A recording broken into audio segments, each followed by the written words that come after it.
इस तरह के सवाल आएंगे इस साल।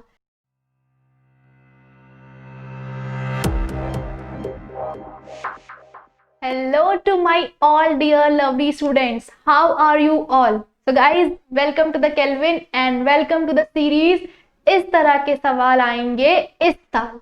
इस सीरीज का मतलब क्या है? इस तरह के सवाल आएंगे इस साल मतलब कि हम अब सीबीएसई का सैंपल पेपर जो उन्होंने साइट्स पे अपलोड किया है, जो रिवाइज्ड सैंपल पेपर है, उसको डिस्कस करेंगे। कैसे कैसे क्वेश्चंस आए थे, कैसे कैसे कॉन्सेप्ट थे उसमें, वो सब हम देखेंगे।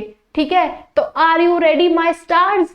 Yes, you are ready, you are always ready, है ना। तो चलो डिस्कस करते हैं अपना केमिस्ट्री का सेक्शन ए। सेक्शन ए का फर्स्ट क्वेश्चन देखो। सेक्शन ए 1 मार्क क्वेश्चन होता है, आपको 1 वर्ड में आंसर करना है या मल्टीपल चॉइस क्वेश्चन देने हैं। तो देखते हैं सेक्शन ए कहां से कहां तक स्टार्ट है। क्वेश्चन नंबर 1 से लेके क्वेश्चन नंबर 16 तक क्या होगा आपका सेक्शन ए। फिर सेक्शन बी की बात करें तो 17 to 25 जो 2 मार्क्स क्वेश्चन होंगे, फिर 26 to 30 जो 3 मार्क्स क्वेश्चन होंगे, फिर 31 to 33 जो 5 मार्क क्वेश्चन होंगे। ये आपका सैंपल पेपर का पूरा बताया है पैटर्न कि कैसे कैसे आएगा। अगर देखें सेक्शन ए का क्वेश्चन नंबर 1, तो पहले 2 क्वेश्चन बच्चों पैराग्राफ बेस्ड होंगे सेक्शन के।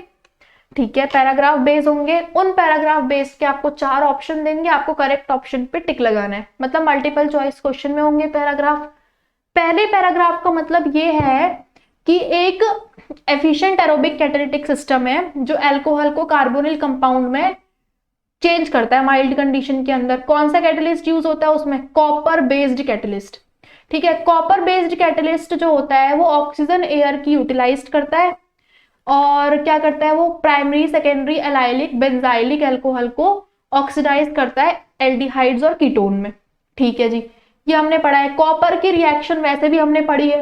कॉपर की रिएक्शन काम क्या करती है? जो आपका प्राइमरी अल्कोहल है उसको एल्डिहाइड में चेंज करती है, जो आपका सेकेंडरी अल्कोहल है उसको कीटोन में चेंज करती है, जो टर्शरी अल्कोहल है उससे एल्कीन देती है। ये कॉपर और 573 केल्विन में जब हम यूज करते हैं उसके लिए है। यह आपने पढ़ा है और पैराग्राफ भी आपका उसी बेस्ड पे है।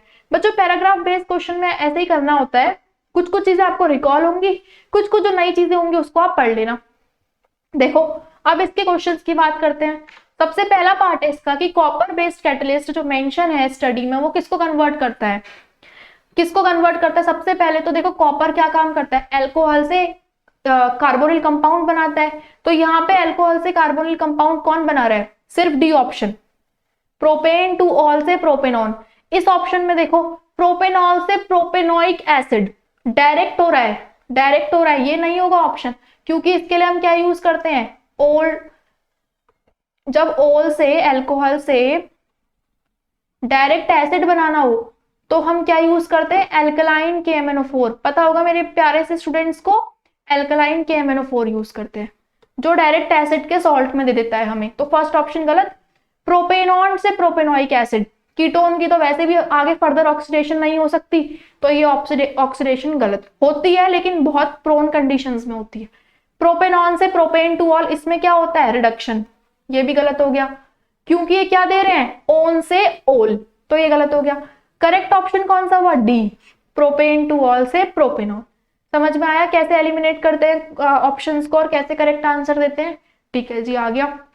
सेकेंड पार्ट देखो, carbonyl compound formed when ethanol get oxidized using copper based catalyst.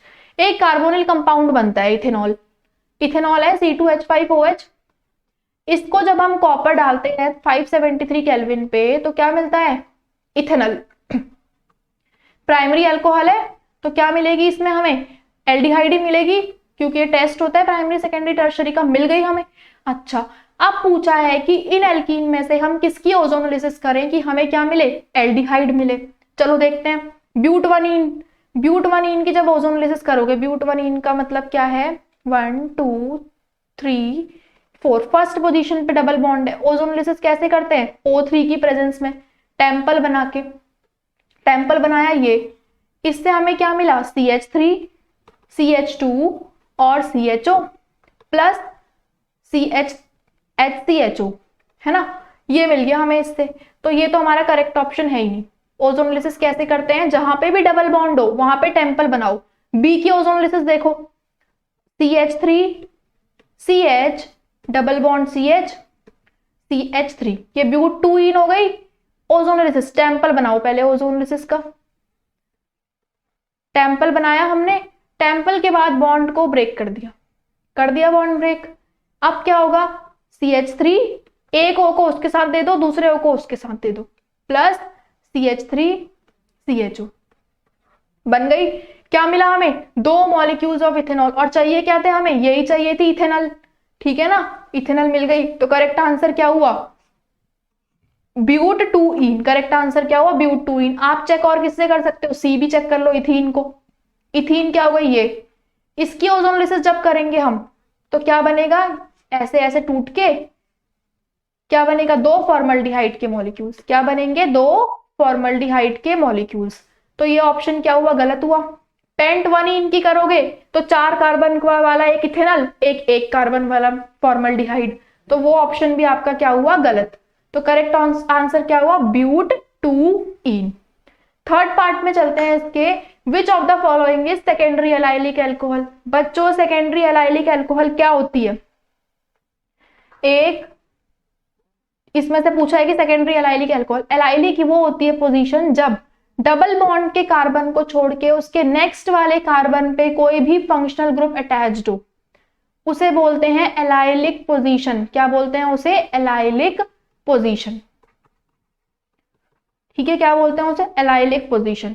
ये हो गया आपका डबल बॉन्ड है, उसके बाद वाला कार्बन छोड़ा, फिर क्या है आपका, जहां पे फंक्शनल ग्रुप लगेगा वो हो गई एलाइलिक पोजीशन। अब इसमें से सर्च करेंगे हम एलाइलिक पोजीशन किसकी है, पहले वाले का स्ट्रक्चर बनाएंगे, ब्यूट 3 इन 2 ओल, 1 2 3 4। सेकेंड पोजीशन पे ओल है, फंक्शनल ग्रुप की साइड से काउंटिंग करेंगे, और थर्ड पोजीशन पे क्या है, इन 1 2 3, यहां पे क्या है प्रेजेंट, इन, यहां पे क्या हो जाएगा H, यहां पे क्या हो जाएगा, ये हो गया डबल बॉन्ड, यहाँ पे CH2, यहाँ पे CH। अब देखो ये रे आपका डबल बॉन्ड, फर्स्ट और सेकंड कार्बन पे डबल बॉन्ड, उस पे कोई फंक्शनल ग्रुप नहीं है, उसके नेक्स्ट वाले कार्बन पे फंक्शनल ग्रुप है, और पोजीशन कौन सी है, सेकेंडरी, बीच में लगा हुआ है तो कौन सी पोजीशन, सेकेंडरी। तो ये हमारा क्या हुआ, सेकेंडरी एलाइलिक एल्कोहल। क्या हुआ, ये सेकेंडरी एलाइलिक एल्कोहल। तो करेक्ट आंसर क्या हुआ, फर्स्ट ही हो गया करेक्ट आंसर। सेकेंड को चेक कर लो, B, but 2 ene, second position पे डबल बॉन्ड है और सेकेंड पोजीशन पे ओल है, तो इसका मतलब क्या हुआ, ये दोनों साथ लगे हुए हैं, ये तो विनाइलिक पोजीशन होती है, तो ये गलत हो गया हमारा। सी ऑप्शन को चेक करो, प्रॉप 2 इन ऑल, इसमें भी सेकेंड पोजीशन पे ही इन है और सेकेंड पोजीशन पे ही ओल है, ये भी गलत हो गया। डी ऑप्शन, ब्यूटेन 2 ऑल, इसमें तो कोई डबल बॉन्ड है ही नहीं, तो ये तो गलत ही होना है ना, ये भी गलत हो गया। तो करेक्ट आंसर क्या है, ये वाला, सेकेंडरी एलाइलिक एल्कोहल क्या होता है, ठीक है, क्लियर। चलो नेक्स्ट पे चलते हैं, थर्ड, बेंजाइल अल्कोहल को जब हम ट्रीट कराते हैं कॉपर बेस्ड कैटलिस्ट, सबसे पहले बेंजाइल अल्कोहल क्या होता है, क्या होता है बेंजाइल अल्कोहल, ये होता है benzyl alcohol, CH2OH। Benzyl alcohol को कॉपर बेस्ड कैटलिस्ट डालते हैं, इसमें कॉपर, इससे मिलेगा कंपाउंड ए, क्या मिलेगा, कंपाउंड ए, जो क्या होगा, CHO, क्योंकि अल्कोहल ऑक्सीडाइज्ड किसमें होता है, एल्डिहाइड में। इसको किसके साथ रिएक्ट करवा रहे हैं, KOH। कौन सी रिएक्शन, बहुत फेमस रिएक्शन, नाम बताओ, कैनिजारो रिएक्शन।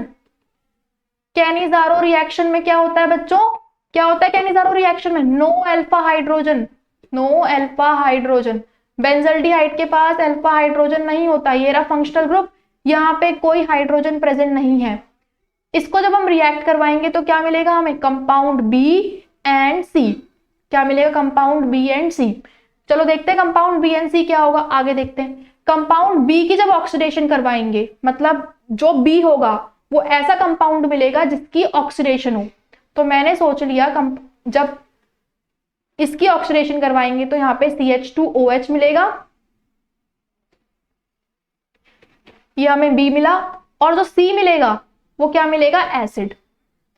सबसे पहले तो कैनिजारो रिएक्शन का मतलब ये होता है कि कैनिजारो रिएक्शन में ऑक्सीडेशन भी होता है और रिडक्शन भी होता है। जब एल्डिहाइड का ऑक्सीडेशन हुआ तो क्या मिला, सॉल्ट ऑफ एसिड, जब ये रिडक्शन हुआ तब क्या मिला, CH2OH बेंजाइलिक अल्कोहल। इसका मतलब ये है कि B और C मिल गए हमें। अब मैंने जज कैसे किया, B और C मिल गए, आगे क्वेश्चन पढ़ के, क्योंकि बोला है कि कंपाउंड बी का जब ऑक्सीडेशन करवाएंगे, बी का ही ऑक्सीडेशन हो सकता है, एसिड का तो ऑक्सीडेशन हो नहीं सकता। कंपाउंड बी का जब ऑक्सीडेशन करवाएंगे तो हमें क्या मिलेगा, सी। क्या डाल के, एल्कलाइन KMnO4। क्या डाल के, एल्कलाइन KMnO4। तो मेरी सारी कंडीशन यहाँ पे सेटिस्फाइड हो गई, मुझे ए भी मिल गया, बी भी मिल गया, सी भी मिल गया। अब मैं ऑप्शन से मैच कर लूंगी। ए क्या है मेरे पास, बेंजल्डिहाइड, बी क्या है मेरे पास, बेंजाइल अल्कोहल, और सी क्या है, potassium salt of benzoic acid. तो मेरा करेक्ट आंसर क्या हो गया, ये। ठीक है, clear. Okay, next question, question number 4। एक ऑर्गेनिक कंपाउंड है जिसका फॉर्मूला क्या है, C3H8O। जब उसकी रिएक्शन करवाते हैं कॉपर बेस्ड कैटलिस्ट के साथ तो वो कंपाउंड वाई देता है। तब कॉपर किस में डलता है, एल्कोहल में, तो वो क्या होगी, एल्कोहल। क्या है ये, CH3CH2OH। ये एल्कोहल है, इसमें क्या डालना है, कॉपर। क्या डालना है, कॉपर। तो क्या मिलेगा इससे, CH3 CH2 और CHO मिल गया हमें कॉपर बेस्ड कैटलिस्ट में डाल के। ये रिड्यूस करता है टोलेंस रिएजेंट, ऑब्वियसली रिड्यूस करेगा क्योंकि एल्डिहाइड है। टोलेंस रिएजेंट को कौन रिड्यूस करता है, एल्डिहाइड। ये क्या रिड्यूस करेगा, टोलेंस रिएजेंट। ठीक है, इसने टोलेंस रिएजेंट को रिड्यूस कर दिया, हमें सेटिस्फाइड हो रही है कंडीशन। ठीक है जी, रिड्यूस करता है टोलेंस रिएजेंट। एक्स को जब हम सोडियम के साथ रिएक्ट करवा रहे हैं, इसको सोडियम के साथ रिएक्ट करवा रहे हैं, मतलब कि क्या देगा ये मेटल के साथ रिएक्ट करवाने पे, CH3 CH2 CH2ONA, एल्कोक्साइड मिली। एल्कोक्साइड में हम क्या डाल रहे हैं अब, 2 क्लोरो 2 मिथाइल प्रोपेन, मतलब कि 2 क्लोरो 2 मिथाइल प्रोपेन। ये हो गई 2 क्लोरो 2 मिथाइल प्रोपेन। अब बताओ बच्चों मेरे, हेलो एल्केन्स के साथ अगर हम एल्कोक्साइड डालते हैं तो क्या होती है रिएक्शन, विलियमसन सिंथेसिस। उसमें क्या होता है, ईथर बनता है ना। विलियमसन सिंथेसिस किसकी प्रिपरेशन होती है, ईथर की। उसमें क्या यूज करते हैं हम, एल्काइल हैलाइड प्लस ONA वाले compound, RONA, RX plus RONA, वो क्या देते हैं, ईथर। लेकिन उसकी लिमिटेशन क्या होती है कि alkyl halide should be primary and secondary, tertiary alkyl halide नहीं होनी चाहिए। लेकिन यहाँ पे क्या आई, टर्शरी एल्काइल हैलाइड। जब टर्शरी एल्काइल हैलाइड तो आई तो क्या हुआ, elimination. In case of tertiary alkyl halide elimination dominates over substitution. तो यहाँ पे क्या हो जाएगी अब, एलिमिनेशन। सबसे पहले तो ये विलियमसन सिंथेसिस हो गई, करवा दो एलिमिनेशन, Cl बाहर, CH3 C double bond CH2 CH3। समझ आया बच्चों क्या हुआ ये, क्यों हुआ, टर्शरी एल्काइल हैलाइड। क्यों हुआ, टर्शरी एल्काइल हैलाइड। क्या है ये, टर्शरी एल्काइल हैलाइड। तो करेक्ट आंसर क्या हो गया, सी। ईथर नहीं बनेगा in case of tertiary alkyl halide, alkene होगी क्योंकि एलिमिनेशन डोमिनेट कर जाएगा सब्स्टिट्यूशन के ऊपर। Am I clear. चलो नेक्स्ट क्वेश्चन पे चलते हैं। नेक्स्ट क्वेश्चन पे नेक्स्ट पैसेज, क्वेश्चन नंबर 2। इसमें बोला है कि लेदर कितना मॉइस्चर एब्जॉर्ब करेगा, सरफेस केमिस्ट्री से उठाया गया है। लेदर कितना मॉइस्चर एब्जॉर्ब करेगा वो किससे डिटरमाइन करते हैं हम, temperature, relative humidity, degree of porosity and size of pore. Moisture की बहुत ग्रेट प्रैक्टिकल सिग्निफिकेंस है क्योंकि इसकी अमाउंट अफेक्ट करती है कि लेदर कितना ड्यूरेबल है। जैसे कि हम शूज पहनते हैं, ग्लव्स पहनते हैं, अदर गारमेंट्स पहनते हैं लेदर के, बंदे का कंफर्ट कितना है वो डिसाइड करेगा। हाई मॉइस्चर जो होता है अगर लेदर में होगा तो वो क्या, डिटरियोरेशन, खराब कर देगा लेदर को। और दूसरे टाइम पे क्या होता है, एक पॉइंट और है कि मिनिमम अमाउंट ऑफ मॉइस्चर चाहिए ही होता है लेदर में ताकि उसकी क्रैकिंग ना हो, प्रॉपर ल्यूब्रिकेशन रहे।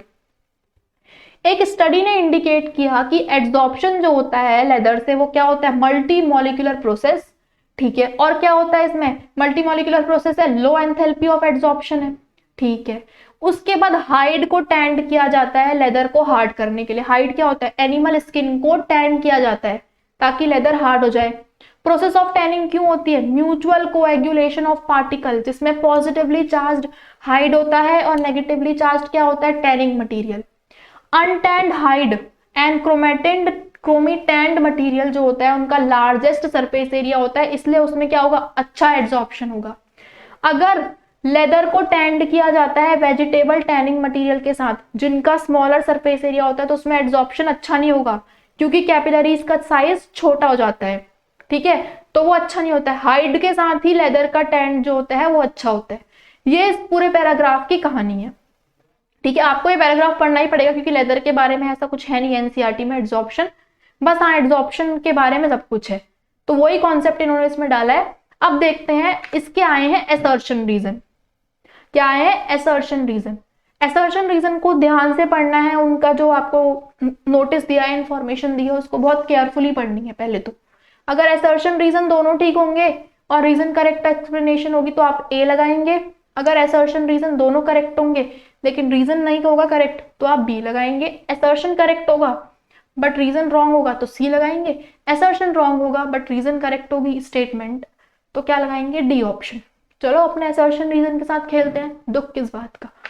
नेक्स्ट तो देखते हैं अपना पहला पार्ट। वेजिटेबल टैन लेदर जो होता है वो एब्जॉर्ब नहीं कर सकता लार्ज अमाउंट ऑफ मॉइस्चर को। बिल्कुल सही बात है, जो भी लेदर वेजिटेबल के साथ टैंड होता है वो उसका सरफेस एरिया कम होता है। सरफेस एरिया कम होगा तो क्या होगा? मैंने एक रीजन बता दिया, सरफेस एरिया कम होता है, स्मॉल सरफेस एरिया होता है, तो क्या होगा? वो लार्ज नहीं एब्जॉर्ब नहीं कर पाएगा, अच्छे से नहीं कर पाएगा। जब स्मॉल सरफेस एरिया होगा तो क्या होगा? ये इसका करेक्ट एक्सप्लेनेशन होगी। रीजन सोचो इसका, आप कोई भी असर्शन पढ़ रहे हो तो उसके साथ पीछे लगा दो क्योंकि या बिकॉज, ठीक है, ऐसे करके आप लगाओ तो आपको कन्वीनियंट होगा। जैसे मैं सोच रही थी कि वेजिटेबल टैन लेदर जो है वो नहीं कर सकता क्योंकि उसका सरफेस एरिया स्मॉल होता है, इसलिए मेरे को रीजन अगर मैं पढ़ भी रही हूँ तो मेरे लिए इजी हो जाएगा। आप भी ऐसे ही करना कि वेजिटेबल टैन लेदर एब्जॉर्ब नहीं कर सकता, आपको रीजन पता चल गया। अब रीजन देखते हैं। Porous material have higher surface area, ये बात बिल्कुल ठीक है लेकिन असर्शन के रिस्पॉन्ड में नहीं है ये बात। पोरस मटेरियल का होता ही है लार्ज हाई सरफेस एरिया, लेकिन अभी उसकी करेक्ट एक्सप्लेनेशन नहीं है। दोनों स्टेटमेंट ठीक है, तो आप क्या लगाओगे? B answer. फिर सेकेंड असर्शन पूछा है, animal hide soaked in tannins result in hardening of leather. अगर एनिमल हाइड को सोक्ड किया जाएगा टेनिन के साथ, जिसकी वजह से क्या होती है?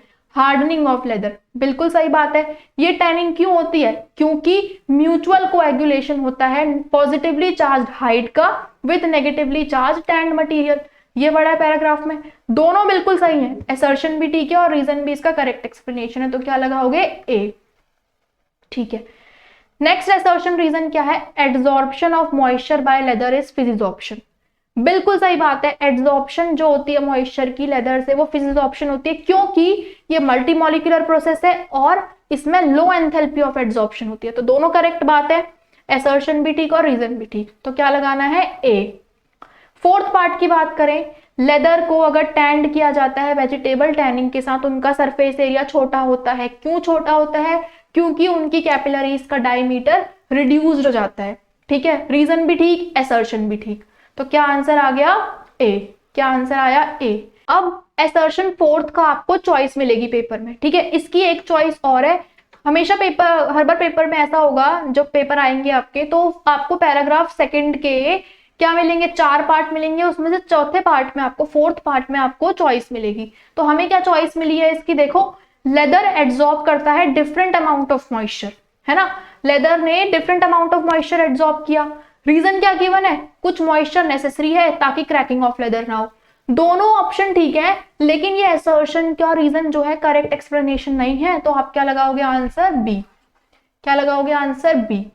तो चलो नेक्स्ट पार्ट देखते हैं, next question, question number 3। Which of the following will be limiting molar conductivity of CH3COOH।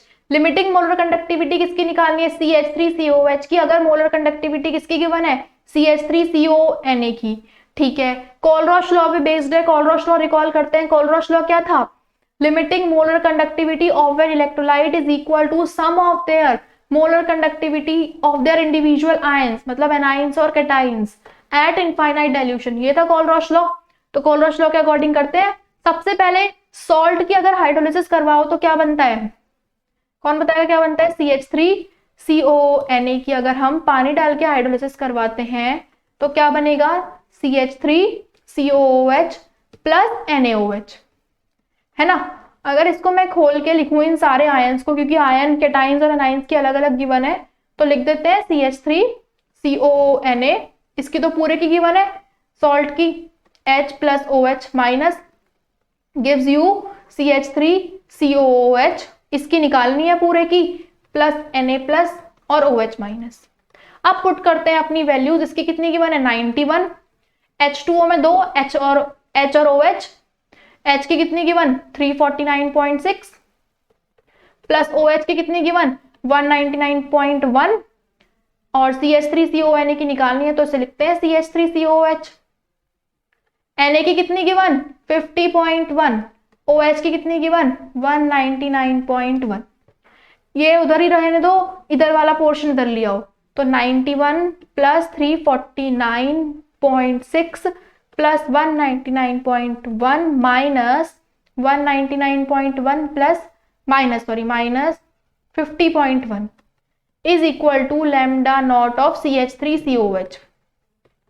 यहां से क्या आ जाएगा, आपका आंसर सॉल्व करोगे तो आपका ऑप्शन आएगा correct 390.5 Simon centimetre square. Plus minus करेंगे हम किसको, लैम्डा नॉट निकालने के लिए CH3COOH, तो क्या आंसर आएगा 390.5। ये आई हमारी मोलर कंडक्टिविटी किसकी, लिमिटिंग मोलर कंडक्टिविटी किसकी CH3COH की, निकालनी किसकी थी, इसी की निकालनी थी। कौन सी एप्लीकेशन यूज करी, कोलरॉश लॉ। ठीक है, am I clear to all of you, सिर्फ कोलरॉश लॉ यूज करना है। ओके, नेक्स्ट अपने फोर्थ क्वेश्चन की तरफ देखते हैं। Curdling of milk is an example of. Curdling of milk में क्या होता है, सबसे पहले जानो। कर्डलिंग ऑफ मिल्क में जो मिल्क का सॉल्यूबल प्रोटीन होता है उसको इनसॉल्यूबल फॉर्म में किया जाता है। जैसे कि जब हम मिल्क से पनीर, टोफू, चीज, ये सब चीजें बनाते हैं, उसमें क्या होती है कर्डलिंग ऑफ मिल्क। तो बच्चों इसमें क्या होता है, जो प्रोटीन के हाइड्रोजन बॉन्ड्स होते हैं मिल्क के अंदर, उसको डीनेचुरेट किया जाता है। क्या किया जाता है, डीनेचुरेट किया जाता है, जिसकी वजह से क्या होती है कर्डलिंग ऑफ मिल्क। तो जो मैंने स्टेटमेंट बताई उसके अकॉर्डिंग क्या हुआ, कर्डलिंग ऑफ मिल्क का क्या एग्जांपल हुआ, डीनेचुरेशन ऑफ प्रोटीन। क्या हुआ इसका answer, denaturation of protein. Fourth part try करना है, मल्टीपल चॉइस क्वेश्चन सिर्फ एक मिनट में, चुटकी में हो। ठीक है, फोर्थ पार्ट के बाद बढ़ते हैं फिफ्थ पार्ट में। फिफ्थ पार्ट नहीं है, पहले इसका और पार्ट है। Disaccharides that are reducing in nature, वो डाइसैकेराइड जो रिड्यूसिंग होती है नेचर पे। तो कौन सी डाइसैकेराइड रिड्यूसिंग होती है, लैक्टोज एंड माल्टोज। क्यों रिड्यूसिंग होती है, क्योंकि इसमें आपका एसिटल ग्रुप प्रेजेंट होता है। इनकी डाइसैकेराइड्स में हेमी एसिटल ग्रुप प्रेजेंट होता है, इसलिए ये रिड्यूसिंग होती है नेचर पे। कौन कौन सी, माल्टोज और लैक्टोज। हमने आपकी कन्वीनियंट के लिए, ताकि आप समझ जाओ, आपको रिकॉल हो जाए, माल्टोज का और लैक्टोज का पूरा डायग्राम दे दिया, उसमें हेमी एसिटल ग्रुप और एसिटल ग्रुप को शो कर दिया, जिसकी वजह से डाइसैकेराइड्स क्या है, रिड्यूसिंग है नेचर की। तो करेक्ट आंसर क्या हुआ, लैक्टोज और माल्टोज। फिफ्थ क्वेश्चन की तरफ चला जाए। When 1 mole of benzene is mixed with 1 mole of toluene, तो वेपर विल कंटेन। आपको बताना है 1 मोल बेंजीन को 1 मोल टोल्यूइन के साथ मिक्स किया है तो वेपर में क्या होगा। हमें P0 ए गिवन है। राउल्ट्स लॉ में अप्रोच क्या होनी चाहिए आपकी, देखो राउल्ट्स लॉ से होगा ये क्वेश्चन। P टोल्यूइन पहले हम निकालेंगे, P toluene is equal to P0 toluene into chi of toluene. ठीक है, P टोल्यूइन कैसे निकलेगा, P टोल्यूइन देखो, P0 टोल्यूइन कितना गिवन है 3.85। जाई भी क्या होता है, number of moles of solute upon में total number of moles of solution.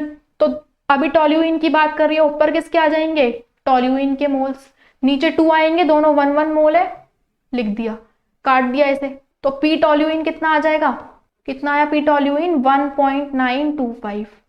P benzene निकालेंगे, ऐसे ही पार्शियल प्रेशर बेंजीन का निकालेंगे, तो फिर फॉर्मूला P बेंजीन इंटू में जाई benzene. P benzene, P not benzene कितना है 12.85, मोल्स ऑफ बेंजीन भी सेम है 1/2, 12.8 है, सॉरी 5 नहीं है, तो 2 6 12, 2 4 12। तो P बेंजीन कितना आया आपका, कितना आया P बेंजीन 6.4। ठीक है, P बेंजीन कितना आया 6.4। टोटल प्रेशर क्या आ जाएगा यहां से, P total, P toluene plus P benzene is equal to कितना है 1.925 प्लस 6.4।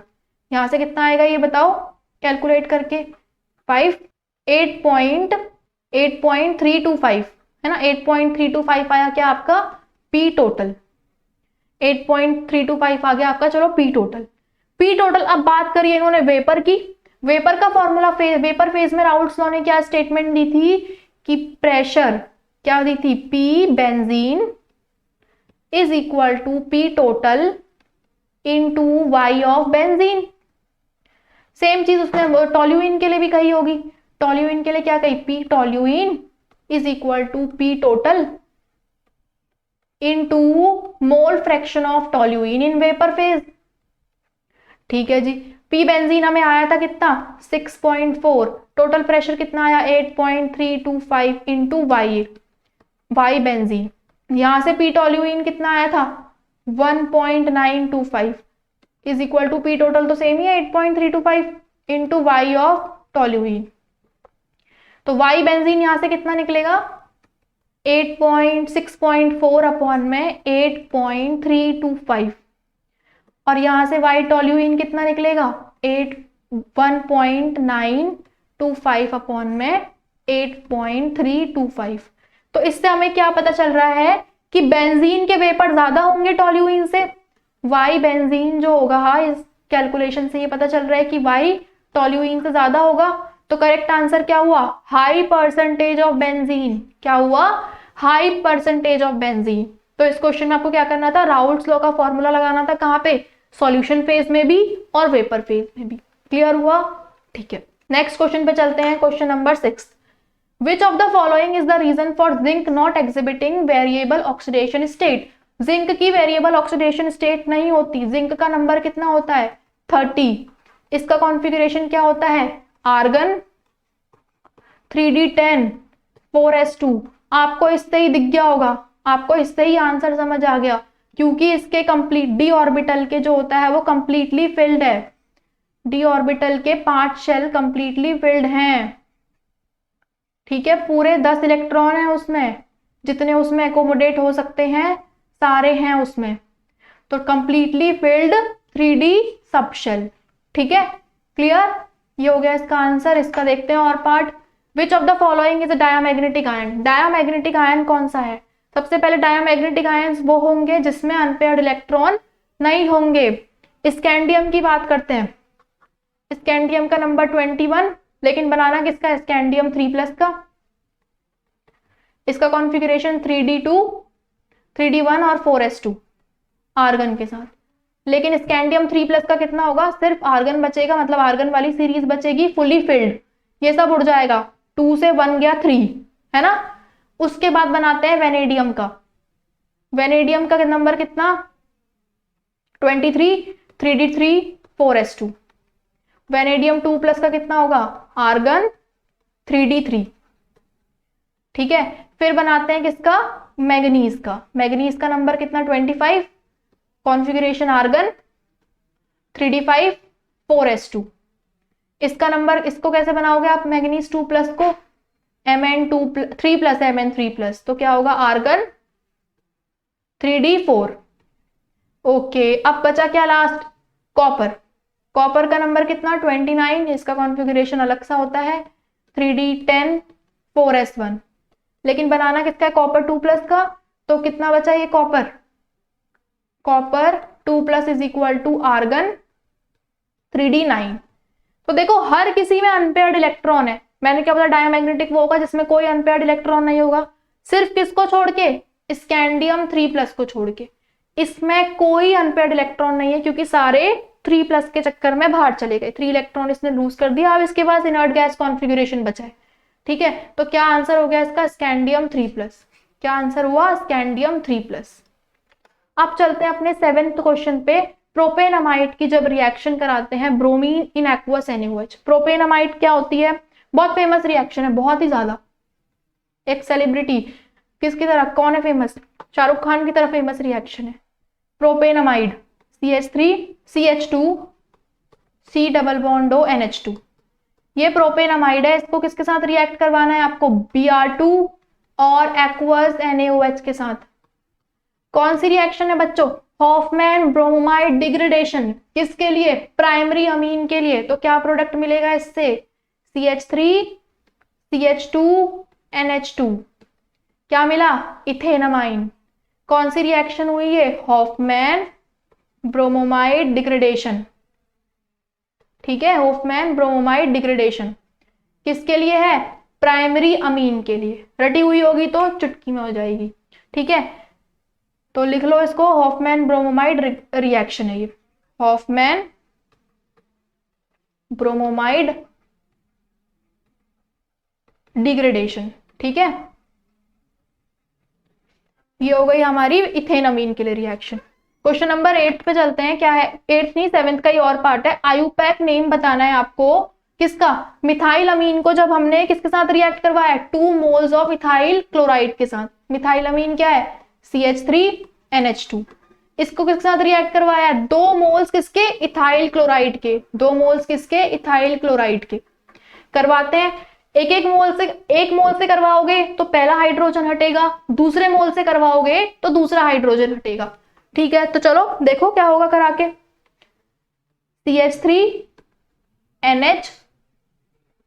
CH3 क्या, दो हाइड्रोजन, 2 मोल्स हुए हैं तो 2 हाइड्रोजन हटेंगे। ठीक है, तो क्या बन जाएगा, NC2H5 और C2H5, और बाहर क्या निकला, 2HCl।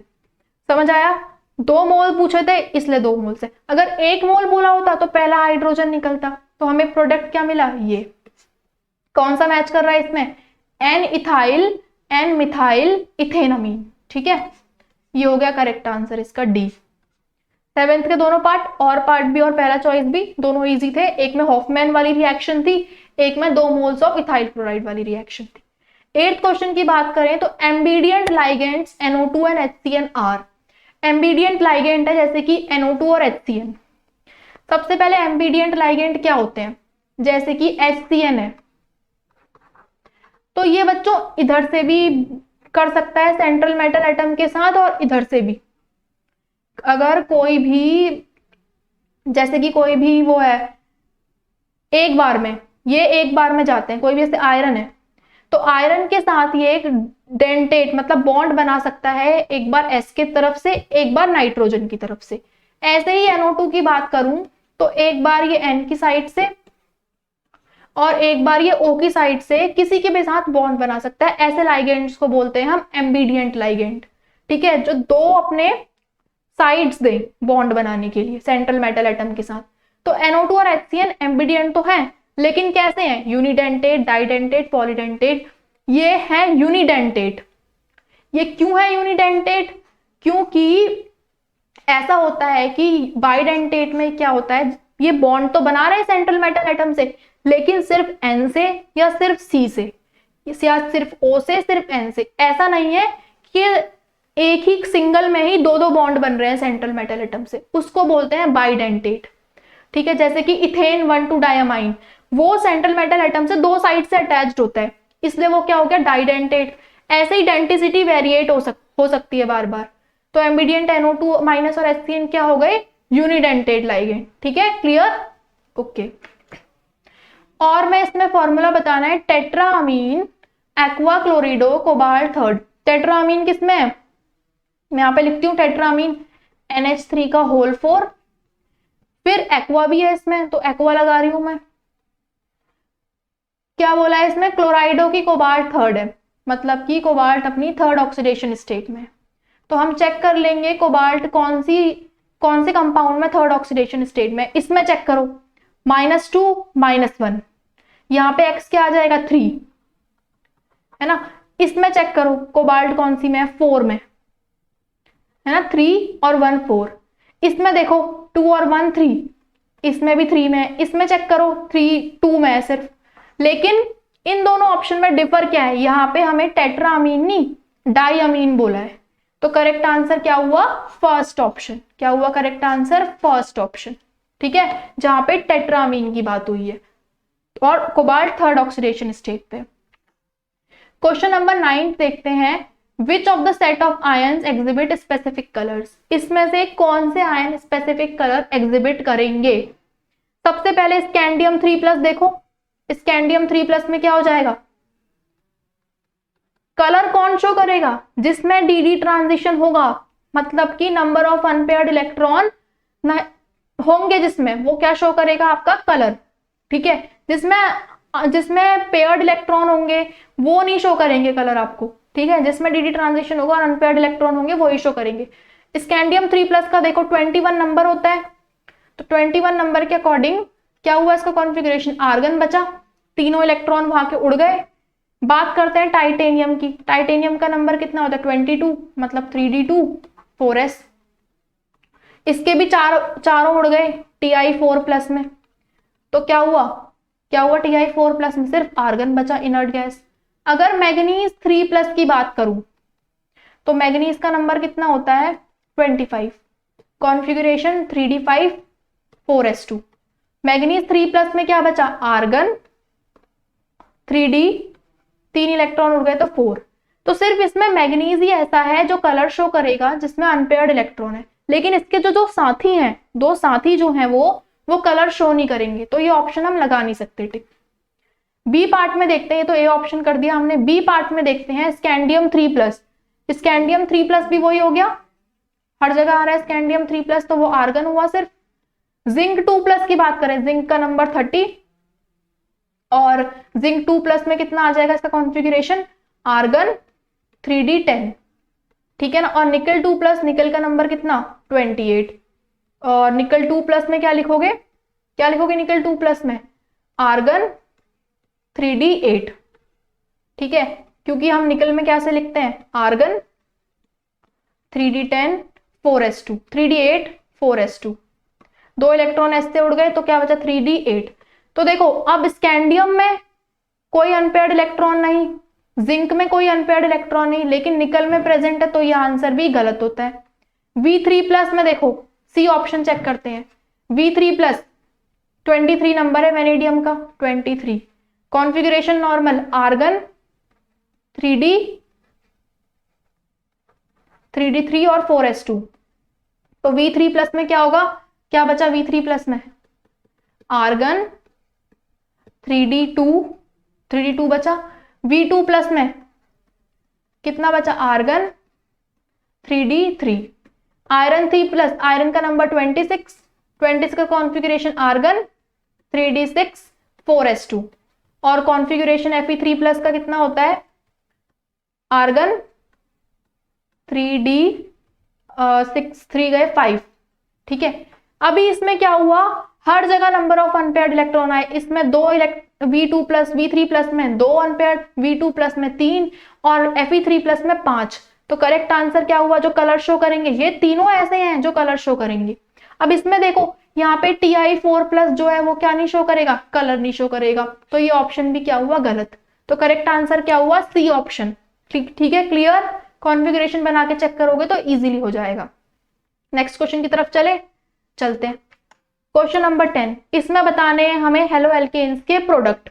देखो C2H5 को जब हम एल्कोहलिक KOH के साथ कराते हैं तो क्या होता है? जल्दी से एलिमिनेशन रिएक्शन, क्या बनती है? इथीन। क्या बनती है? Cl बाहर निकल के उसके साथ चले जाएगा, डिहाइड्रोहेलोजिनेशन। एक्वस KOH के साथ कराते हैं तो सब्स्टिट्यूशन, एक्वस KOH के साथ सब्स्टिट्यूशन, Cl हट के OH लग जाएगा। ठीक है, और इसमें सब्स्टिट्यूशन, इसमें एलिमिनेशन। AgCN के साथ करवाते हैं तो क्या होता है? C2H5, लेकिन क्या लगेगा? Nc। क्यों? क्योंकि Cn क्या है? एम्बिडियंट न्यूक्लियोफाइल। एम्बिडियंट न्यूक्लियोफाइल के केस में क्या होता है? AgCN के साथ ये कोवेलेंट कंपाउंड है, और KCN क्या है? आयनिक, तो ये कार्बन की तरफ से अटैक करता है। ठीक है, ये एक साइनाइड बनाएगा, एक आइसोसाइनाइड, दोनों एम्बिडियंट न्यूक्लियोफाइल है साइनाइड में, एक कार्बन की तरफ से एक नाइट्रोजन की तरफ। जो कार्बन की तरफ जाएगा वो आयनिक वाला, कोवेलेंट वाला कहां से जाएगा? आइसोसाइनाइड बनाएगा। ठीक है, N की तरफ से। तो करेक्ट ऑप्शन किस में है? ए में है करेक्ट ऑप्शन, तो ए क्या हुआ? Correct answer. ठीक है, क्लियर? क्वेश्चन नंबर 11, क्रिस्टल जो दिख रहा है इसमें फ्रैंकलिन डिफेक्ट का क्रिस्टल कौन सा है? फ्रैंकलिन डिफेक्ट में क्या होता है? जब कैटाइन अपना खुद का प्लेस छोड़ के, अपना खुद की घर छोड़ के कहां चले जाए? एक इंटरस्टिशियल साइट पे, एक खाली जगह पे। मतलब कि सपोज करो आप एक कैटाइन हो, आपका एक रूम है बहुत भरा भरा सा, अच्छा सुंदर सा रूम है आपका बहुत, आप उस रूम को छोड़ के कहां जा रहे हो? एक खाली से रूम में। वो होता है फ्रैंकलिन डिफेक्ट। वैसे ही इसमें देखो कौन से डायग्राम में हो रहा है, ये कैटाइन है, यहां से इसने जगह छोड़ी और कहां चले गया, इंटरस्टिशियल स्पेस पे। कहां चले गया, इंटरस्टिशियल स्पेस पे। डेंसिटी फिक्स रहती है फ्रैंकलिन इफेक्ट में, तो करेक्ट आंसर क्या हुआ, ए। ठीक है, क्लियर हो गया सबको। अब देखते हैं क्वेश्चन नंबर 12 to 16 जो क्या है, असर्शन रीजन। आपके असर्शन रीजन जो है अपने तरीके से फॉलो होंगे। असर्शन रीजन में देखो थोड़ा दिमाग तो लगाना ही पड़ता है। कोई भी आप असर्शन पढ़ रहे हो उसके बाद आप लगा दो बिकॉज या क्योंकि। अपने माइंड में पहले से ही प्रिपेयर कर लो कि इसका रीजन ये होगा। अगर रीजन उससे मैच कर रहा तो ये लगा दो, नहीं कर रहा तो आगे के ऑप्शंस लगा दो। अब ये कब होगा, आप क्योंकि लगा के कब लगा पाओगे, आप तभी लगा पाओगे जब आपने बहुत अच्छे से पढ़ा होगा। इसलिए आपको पढ़ना है रेगुलरली, ठीक है। अब देखो अगर असर्शन रीजन दोनों ही ठीक है तो ये लगाना है, असर्शन रीजन दोनों ठीक है लेकिन करेक्ट एक्सप्लेनेशन नहीं है रीजन तो बी लगाओ। असर्शन करेक्ट है बट रीजन रॉन्ग है तो सी, असर्शन रॉन्ग है बट रीजन करेक्ट है तो डी, ठीक है। सबसे पहला असर्शन, दो स्ट्रैंड्स जो होते हैं डीएनए के वो कॉम्प्लीमेंट्री होते हैं आपस में। क्यों होते हैं कॉम्प्लीमेंट्री बच्चों, देखो मेरे दिमाग में पहले आ गया कॉम्प्लीमेंट्री होते हैं, एक तरफ 3' to 5' पोलैरिटी, एक तरफ 5' to 3' पोलैरिटी।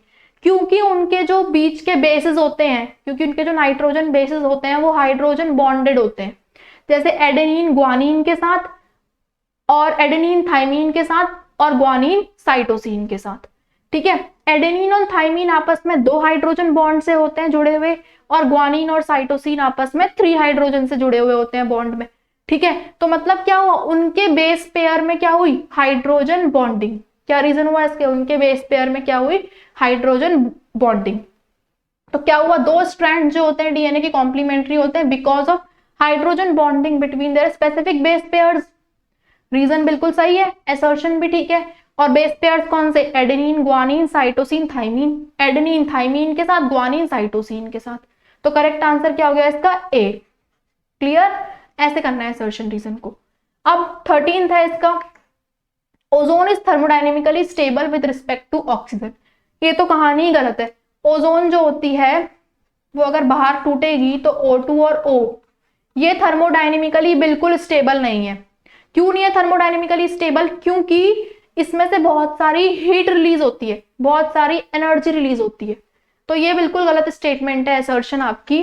तो असर्शन जब गलत होगा तो हम क्या लगा देंगे, डी, बिना सोचे।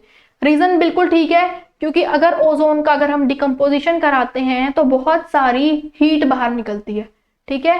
क्लियर, थर्मोडायनेमिकली स्टेबल का गलत दे रखा है ऑक्सीजन के रिस्पेक्ट में, वो भी ऑक्सीजन के रिस्पेक्ट में, नहीं ऐसा नहीं है।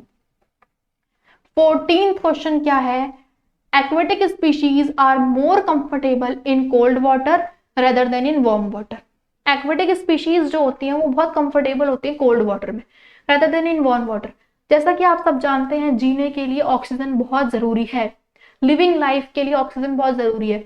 उसी तरीके से बच्चों कोल्ड वाटर में क्या होता है, ऑक्सीजन बहुत ज्यादा डिसॉल्व होती है rather than in warm waters. Warm waters में ऑक्सीजन डिसॉल्व कम होती है।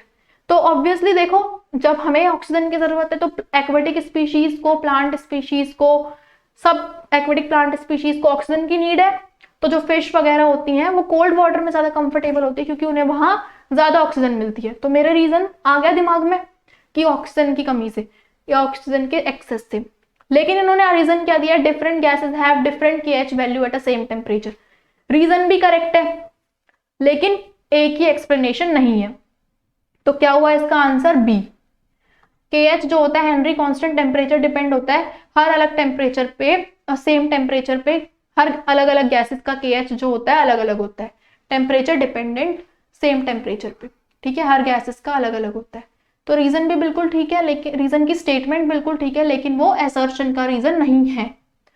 इसका और पार्ट ये बोला है कि नाइट्रिक एसिड और वाटर क्या बनाते हैं, मैक्सिमम बॉइलिंग एजियोट्रॉप्स। बिल्कुल सही बात है, नाइट्रिक एसिड और वाटर क्या मिलाते हैं, मैक्सिमम बॉइलिंग एजियोट्रॉप्स। क्यों बनाते हैं, क्योंकि वो नेगेटिव डेविएशन शो करते हैं राउल्ट्स लॉ से।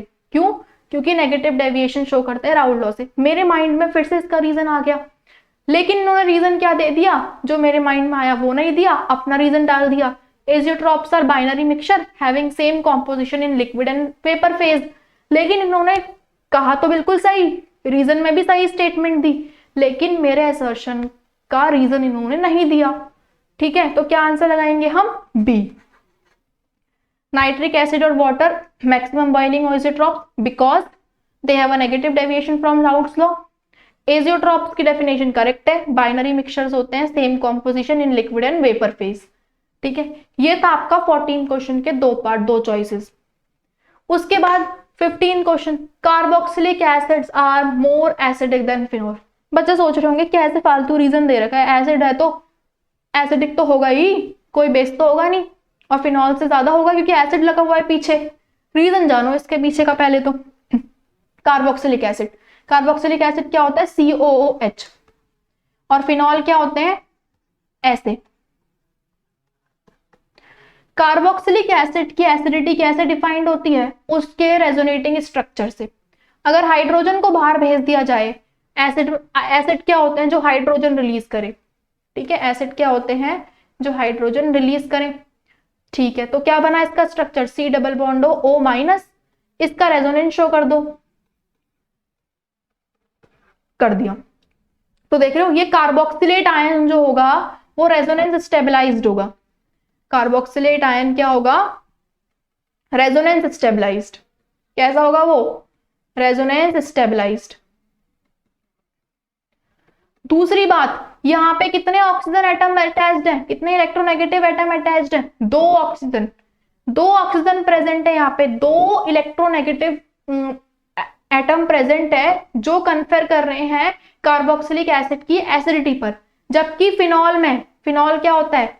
फिनॉल अगर H देगा अपना, एसिड की तो क्वालिटी होती है क्या देने की? H देने की, रिलीज H+, तो ये क्या देगा आपको? O-। जबकि फिनॉक्साइड आयन में भी रेजोनेंस होती है, ये क्या बना? फिनॉक्साइड। फिनॉक्साइड आयन में भी रेजोनेंस होती है, लेकिन इसमें सिर्फ एक ही इलेक्ट्रोनेगेटिव एटम है, तो चार्ज का जो होगा वो डिफर हो जाएगा। उसमें 2 इलेक्ट्रोनेगेटिव एटम अटैच्ड हैं जो उसकी एसिडिटी को बढ़ा रहे हैं। तो ये था इसका करेक्ट रीजन, क्योंकि उसके कार्बोक्सिलेट आयन पे। और इन्होंने रीजन क्या दिया है? Phenol and are ortho and para directing. ठीक है, फिनॉल होते हैं, बिल्कुल सही बात है, ऑर्थो एंड पैरा डायरेक्टिंग होते हैं। मतलब कि कोई भी ग्रुप अगर आता है, अगर किसी की इसकी रिएक्शन करवाते हैं इलेक्ट्रोफिलिक सब्स्टिट्यूशन की, इलेक्ट्रोफिलिक सब्स्टिट्यूशन में करवाते हैं इसकी रिएक्शन, HNO3 जैसे डाल दिया, तो कहाँ लगता है जाके? ऑर्थो और पैरा पोजीशन पे। कहाँ लगता है? ऑर्थो पे या तो पैरा पे। ठीक है, ऑर्थो और पैरा पोजीशन पे जाके लगता है। तो रीजन भी की स्टेटमेंट भी ठीक है और असर्शन की स्टेटमेंट भी ठीक है, बट करेक्ट एक्सप्लेनेशन नहीं है, तो आंसर क्या हो गया? बी। क्या हुआ आंसर? बी। 15th हो गया। 16th की बात करते हैं। मिथॉक्सी इथेन जो होते हैं वो HI के साथ रिएक्ट करते हैं, तो क्या देते हैं? Ethanol and iodomethane.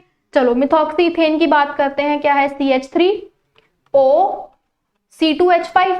ठीक है जी, इसको किसके साथ रिएक्ट कराना? HI की। बड़ी सुंदर सी प्यारी सी सिर्फ एक ही केमिकल प्रॉपर्टी है, किसकी? एल्कोहल, फिनॉल और ईथर की। बॉन्ड ब्रेक कराने की बात कहां से होगी? अब यहां से। बच्चों हम कहां से बॉन्ड ब्रेक करवाते हैं? जो छोटा कार्बन हो, SN2, ये न्यूक्लियोफिलिक सब्स्टिट्यूशन रिएक्शन सेकंड होती है, जिसमें क्या होता है? प्राइमरी वाला स्टेबल होता है। अब यहाँ पे देखो दोनों जगह प्राइमरी है, लेकिन हम क्या करेंगे? छोटे कार्बन वाली जगह से बॉन्ड को ब्रेक करेंगे। तो बॉन्ड ब्रेक होने के बाद हमें क्या मिलेगा? CH3I प्लस C2H5OH मिल गया। ये हमें मिल गया, हमें प्रोडक्ट। ठीक है, कौन सा रिएक्शन मैकेनिज्म फॉलो हुआ? SN2। ठीक है ना, क्योंकि प्राइमरी वाला और छोटे कार्बन वाले से हमने बॉन्ड को ब्रेक करवाया। छोटा कार्बन प्राइमरी कार्बोकेटाइन ज्यादा स्टेबल होता है। ठीक है, फिर सेकेंडरी, फिर टर्शरी। टर्शरी तो जाता ही नहीं SN2 में। अब इसका रीजन, ये तो हो गई करेक्ट एक्सप्लेनेशन, मेरा तो दिमाग में ऑलरेडी आ गया भाई, ये मिथॉक्सी इथेन है, इसमें HI डालेंगे तो आयोडो फॉर्म। क्यों? क्योंकि SN2 मैकेनिज्म से फॉलो होगा। तो बिल्कुल रीजन इन्होंने भी सही दे दिया कि ईथर की रिएक्शन HI से, क्योंकि SN2 मैकेनिज्म फॉलो करती है, इसलिए हमें ये प्रोडक्ट मिलते हैं। ठीक है, तो करेक्ट आंसर क्या हुआ इसका? A। तो ये थे आपके सेक्शन A के 16 क्वेश्चन। तो मजा आया करके? बड़े फेमिलियर क्वेश्चंस भी लगे होंगे कुछ कुछ जैसे आप पहली बार पैराग्राफ, तो उसके उसके अकॉर्डिंग वो आपको थोड़े टिपिकल लगेंगे, लेकिन प्रैक्टिस करते रहनी है तो वो आपको आ जाएगा। नेक्स्ट सेशन में हम क्या डिस्कस करेंगे, सेक्शन बी, फिर सी और फिर डी। तब तक के लिए all the best and bye.